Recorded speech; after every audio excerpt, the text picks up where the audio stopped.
I know it was your birthday present, but it's not like it happened on your actual birthday. I mean, if it happened on your actual birthday, then that'd be even worse. All right. Hi. Victory puppy! I have no idea what I'm doing. This team is ruining my life. Leafs lose 6-2 to the Tampa Bay Lightning, and I gotta tell you folks, this is my 12th season of LFR, that's Leafs fan reaction videos. I make a video after every single Leafs game. I've missed like half a dozen videos over 12 years, and I haven't missed one for over half a decade. This video for this game, is one of the ones I'm looking forward to the least over that entire time. Nothing about this game was redeemable. Nothing! And something felt off. Something felt off all day, and I figured out why. Because at morning skate, Zach Hyman wasn't there, and they put Nick Patan in his place, and everyone's like, oh, Nick Patan, what an opportunity. And I'm like, nah, that's what Babcock does when someone misses the skate, but they don't plan on missing the game. He just throws whoever the spare is in that spot. If Hyman was actually going to miss the game, Babcock would go, oh, all right, and he'd fiddle with the lines a little bit and change them around. Then on the train ride down to the game, I find out that Kasperi Kapanen is not playing. And so many just complete blind spot to that when, yes, Austin and Willie reunited. What kind of enchanted monkey claw from The Simpsons logic is that? Well, the silver lining is you finally put Austin and Willie back together. Well, it's the silver lining on a turn of a situation. Do you want a silver encrusted turd, sir or madam? And during the game, the guy next to me, he goes, wait a second, there's an official missing. And I don't even think the Leafs were losing yet, or maybe it was like 1-0, so we were happy and talking at that point, you know, just having a casual chat amongst fans. And I go, huh?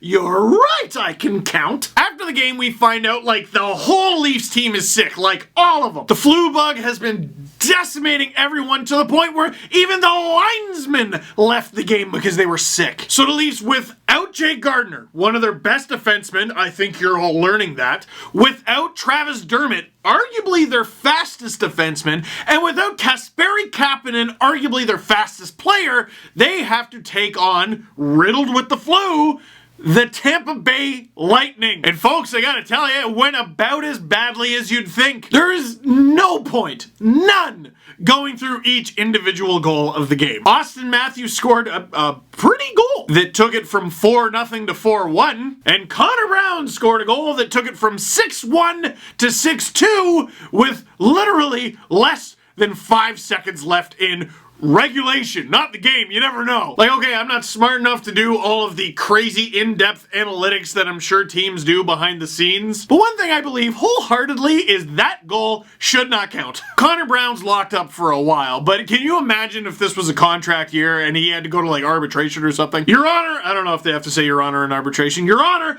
I scored 6 goals last year. Did the Leafs come back and go, well, 5 that mattered? And he goes, but in the NHL, all goals matter. Your Honor, let the record show that of all the goals that have ever not mattered, this one might have mattered the least. Brown's hit a bunch of posts this season, let him enjoy it. It's not his fault. When Matthews scored, there was a silly childlike hope in me. I actually thought they could do it. Dude, against the Montreal Canadiens, they scored 6 straight goals after being down 3-0 on home ice. Now, this is an extra goal, and it's the Tampa Bay Lightning, but it could happen. You could tell in Matthews' celebration, there was a moment where the whole team thought it could happen. I think the building thought it too. And the power play goal, the shorthanded goal for Tampa Bay, the 5-1 goal, might have been the worst goal the Leafs have allowed since they won the draft lottery. I'm serious. How do you allow a 3-on-1 on the power play? Oh, Sparks should have gone up to play it. What's happening with this line check? You all stunk. You don't allow a goal that hideous and have it be only one guy's fault. I'm not going to get that mad about that because there's plenty more to be mad about. Let's say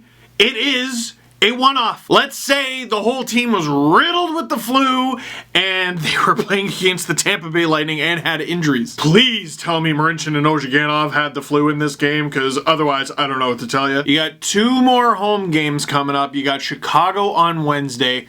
Prove it was the flu. Have whatever you need, soup, Apple juice will import a bunch of grandmothers from Newfoundland and just feed all the boys hot toddies. If you don't know what that is, you're not ready for it. But it is quite magical and effective. This team still might break the franchise record for points. I hope this was a one-off. I hope it was the flu, because otherwise, this team ain't going anywhere. But of course not. Of course not. That's never... Nah. Of course not. Of course not. Prove it. Now, this is never fun. Let's talk about it. Here's how I'll start. I'm sure most of you have seen the clip going around Twitter by now. In case you haven't, someone on the Leafs has been accused of shouting a homophobic slur on the ice. I was at the game, I did not hear it live, and then I was on the train home and saw the tweet, and I listened to it quietly because I didn't want to blast it throughout the train. I've watched that clip, I'm not exaggerating, at least 50 times. At least. First few times I watched it on my phone, then I put it on the big screen. I had to see it up close because I wanted to be sure. Obviously, somebody said it. We'll get to that. It's made the rounds to the point where the Leafs and the NHL are aware of it, and the Leafs have issued the following statement. This is from Kyle Dubas. The club is aware of the reports surrounding a homophobic slur used during the Maple Leafs versus Lightning game on Monday night. The issue of homophobia is one the Toronto Maple Leafs Hockey Club strongly condemns and takes very seriously. We are in communication with the NHL and are cooperating fully with their office. Here's another tweet, this one coming from Chris Johnston. To clarify my earlier, since deleted tweet, the NHL is investigating the alleged use of a homophobic slur in tonight's Toronto-Tampa game. Where it might have come from is also in question. So, like I said, I've watched the clip so many times, dozens of times, I'm sure you have too. I'll just be straight up and honest with you. The first half a dozen or so times I watched this clip, I was convinced that it was Morgan Rielly, like all the tweets that first went out were suggesting it was. The more and more I watched the clip, the less sure I was that it was him. Now, the NHL is doing a full investigation, and trust me, they have better resources available to them than us, Twitter detectives. You might remember earlier this season, I don't remember exactly what it was, but there was a controversial puck over the glass call where someone flipped the puck and it hit the mic before going out into the stands. Well, it would appear that Rielly, when the slur was shouted, was basically skating right by a mic. And if you watch the clip, you can sort of hear faint shouting that gets louder as he goes toward it. Looking at his face and head movement and the situation he was in at the time, I'm still not 100% sure, but pretty much immediately after the homophobic slur was uttered, Greg Millen starts speaking. For those of you who don't know, Greg Millen is the color commentator for the local broadcast on Sportsnet, and he is situated between the benches with a hot mic. How many times have you been watching a hockey game and either Greg Millen or Paul Hendrick or Ray Ferraro, they can't even talk because someone has to shut their mic off because someone's just swearing a blue streak that basically goes out to the entire province, sometimes nationally. What I don't think helps anybody, and it wasn't just one account that did this, the clip was tweeted out and it took off, saying definitively, here's Morgan Rielly saying this. And after the league investigates, which they currently are, that may be the conclusion that they come to. But to just definitively say it like that, with just that clip, I think is pretty irresponsible. Listen, in my heart of hearts, I don't want it to be true that he said it. I gotta admit, in my opinion, it kind of looks like he did. Can I say for sure though, just based on that clip? I don't know, guys. But maybe we're getting caught up a bit. There's so many mics, there's so many cameras, they're doing an investigation, they're going to find who said it. And they'll be punished. If it was Morgan Rielly or any other member of the Toronto Maple Leafs, I would expect they won't play next game. One of the things I saw in response is, well, that sort of thing gets said on the ice all the time. Well, that's kind of the problem, isn't it? You can't say that. Period. Now, before I started shooting this video, I messaged back and forth with a few members of the LGBTQ community, and I want to read you the back and forth. They'll remain anonymous. This is with their permission. Here's what I said as part of the conversation. Does one thing define him? No, I don't think so. That doesn't mean there's no consequence. You can't say that. I like to think things are better now. I'm not in school. I don't know. If you're of a certain age, you've almost certainly used it. Over time, either you told yourself or someone else did it for you, and you got the message that it's not okay to say. You've got to call this stuff out when you see and hear it, and here it is. They responded, well, I think it does define him. He went to Vancouver Pride and used the Pride tape, but then is caught using this language on live TV.